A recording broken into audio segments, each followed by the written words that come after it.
Espanya creixen, el PIB creix, molt per sobre de la mitjana europea, i l'ocupació bat rècords. Però alhora els treballadors cada vegada són més pobres. A què es deu aquesta paradoxa? Bueno, a veure, el dia 11 de desembre, el The Economist va treure un article que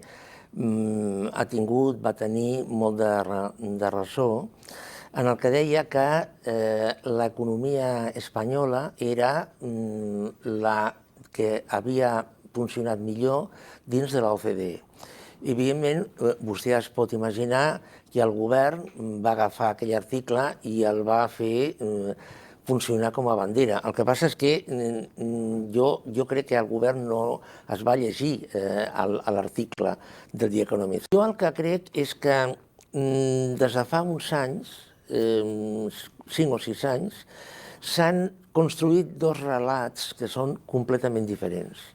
Un relat és el macro, el del volum, el del conjunt, i un altre, que és el que utilitzen els polítics fonamentalment, i també alguns experts, i un altre relat és el relat micro, el relat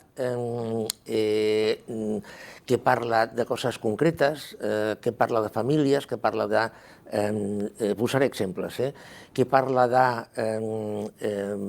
de persones. El PIB, pregunta, és veritat que el PIB d'Espanya és el PIB que més ha crescut l'any 2004? Totalment és cert, és veritat, és totalment cert. Però, per altra banda, la productivitat espanyola ocupa el lloc número 12 dins del rànquing de productivitats de la Unió Europea.